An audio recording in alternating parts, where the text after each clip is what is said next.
Circulation, यानी कि खून का जो प्रवाह है कहाँ पे, पंजे के अंदर और पिंडलियों के अंदर। जिसका पिंडली और पंजों के अंदर खून का सर्कुलेशन सही नहीं है उसको शुगर डायबिटीज देखने में मिली है। यहां तक कि जिनके ये देखिए उंगलियों के बीच में कई लोगों को यहाँ पे सोराइसिस हो जाता है, फंगल इन्फेक्शन हो जाता है। शुगर वाले को वो इन्फेक्शन जल्दी क्यों पकड़ता है, कभी नोट किया?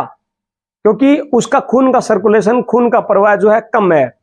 यहां तक कि जापान वाले ने तो इतना बता दिया कि अगर आप कंटिन्यू अगर गर्म पानी में शाम के टाइम में अगर पाँव डुबो करके रखते हैं 5 मिनट 10 मिनट, तो आपके शुगर होने के जो चांसेस है, खतरा है, वो बिल्कुल टल सकता है। और तो और अपने हरियाणा में भी देखा होगा कि खेत क्यार से काम करने के बाद जब शाम को बंदा घर आता है अपने काम धंधे से, तब बिस्तरों में जाने से पहले वो अपने पाँव धोते थे, गर्म पानी के अंदर पाँव डुबोते थे। तो इससे क्या है कि पगथली के अंदर गर्माश मिलेगी, यानी कि आपकी बॉडी के अंदर 5 से 6 लीटर खून होता है HB हीमोग्लोबिन को छोड़ करके, और उसका 1/3 आपकी पिंडलियों के अंदर है। और विद्वानों ने तो पिंडलियों को सेकंड हार्ट का दर्जा दिया है। तो आपकी पिंडलियों के अंदर ब्लड का सर्कुलेशन, अब आप ये देखिए खून का, अब पानी का लेवल ऊपर से नीचे की तरफ होता है, तो आपका खून का सर्कुलेशन यानी कि ऊपर से नीचे है। और चुंबकीय किरणें आपको कहां से मिलेगी? नीचे से ऊपर की तरफ, यानी कि जमीन से ऊपर की तरफ ही तो आएगी।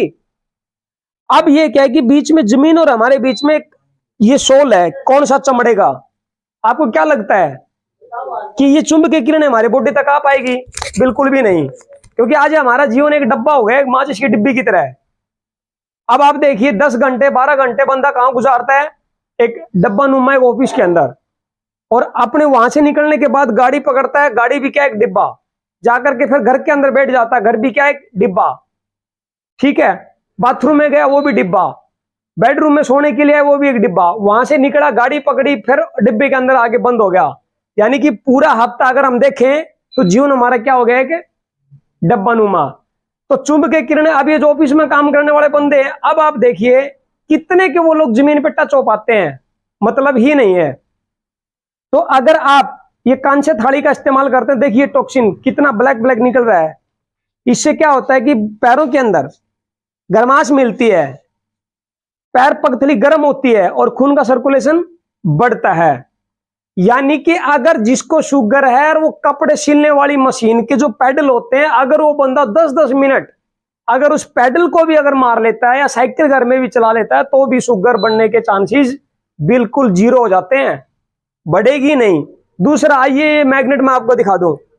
ये जो मैग्नेट आप देख रहे हैं, ये नॉर्थ और साउथ पोल इसके अंदर होता है। इसकी चुंबकीय इंटेंसिटी 3000 से भी ऊपर होती है। आप इनको क्या करना है कि हर रोज पैरों के अंदर इसको इस तरीके से, आप ऑफिस में हैं या गाड़ी में है या घर में है, आप इनके ऊपर यूं पांव रख के यूं बैठ सकते हैं, एक पे नॉर्थ पोल और एक पे साउथ पोल, इस तरीके से। विश्वास दिलाता हूं, आप अगर 10 दिन भी ये कर लेते हैं, आज शुगर का लेवल चेक करके कागज पे लिख लो और 10वें दिन अपने शुगर का लेवल चेक करके देख लेना।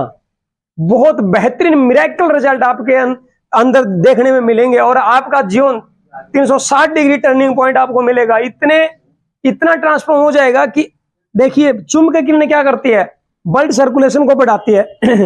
पहले क्या होता था, लकड़ी के दरवाजे, लकड़ी की छत और लकड़ी की खाट।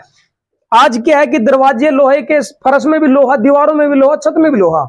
लोहा चुंबकीय किरणों को ज्यादा खींचता है और हमारी बॉडी को ऑक्सीजन और ब्लड सर्कुलेशन ठीक से नहीं मिल पाता। चुंबकीय किरणें ही हैं जो हमारे ब्लड सर्कुलेशन को अच्छे से बढ़ाती है। और कई वालों ने तो एक एक्यूप्रेशर की चप्पल भी दी हुई है, जिससे 76 एक्यूप्रेशर पॉइंट हमारे पगथली के अंदर बताए जाते हैं कि उनसे पॉइंट भी दबेंगे और बॉडी को जो है क्या चुंबकीय किरणें मिलती रहेंगी। लेकिन ये बेड पे करने के बजाय ये अगर आप ऑफिस में हैं, अगर आप घर में हैं, घर में भी 10 मिनट कर सकते हैं। घर में नीचे जमीन के ऊपर इनको रखें ताकि ये जमीन से खींच करके बॉडी को देती रहे, नेगेटिव और पॉजिटिव, ये दोनों इसके अंदर लेकर के चलने हैं। अगर ये नहीं, अगर आपको इजीली अवेलेबल होती दिखे तो आप कांसे का एक छोटा सा लेकर के, कांसे की कटोरी, कांसे का गिलास कांसे की थाली भी हो सकती है। गाय का घी लगाओ और रगड़ना स्टार्ट कर दो। शुगर वाले नीम का तेल लगाए, रगड़ना स्टार्ट कर दो, उसका भी बहुत मिरेकल रिजल्ट जो है देखने में आया है। तो ये चुंबक जो है ये आपको इजीली साइट पे जाके मिल जाएगी। और शुगर वाले जरूर साइकिल है वो चलाएं। अगर कपड़े सिलने वाली घर में खाली मशीन रखी है तो उसके 10-10 मिनट रोज पैडल मारें। अपने पाँव को 10-10 मिनट रोज दौड़ना शुरू करें। और नाखूनों के बीच में शुगर वाले को यहाँ पे फंगल इन्फेक्शन बहुत जल्दी फैलता है, और जिसके यहाँ पे ईचिंग, खुजली और फंगल इन्फेक्शन अगर स्टार्ट हो चुका है तो ये मान लेना कि शुगर हाई पर जाने वाला है। अगर और भी अच्छे से तरीके से शुगर को जांचना है, यू सीधे खड़े हो जाओ, काफ मसल्स टच करो, हिप ज्वाइंट टच करो, शोल्डर टच करो, और देखो नीचे जूते दिखते हैं क्या। अगर जूता दिखता है तो शुगर नहीं है, अगर जूता नहीं दिखता तो शुगर बढ़ा हुआ है या बढ़ने वाला है। तो ये वीडियो आपको मिली है दुख निवारण थेरेपी हेल्थ सेंटर से के माध्यम से। पता है हमारा मोरी गेट नजदीक सिटी थाना हिसार। राम राम। पानी की बोतल का एक इधर लगा दो, एक इधर लगा दो, अपने आप पकड़ कर लेगी, वो पानी भी आपका चार्ज हो जाता है। आप इसको रात को आप अपने तकिए के नीचे भी लगा सकते हो। इससे क्या मैं आपसे मेरा बेटा भी मच्छर में दर्द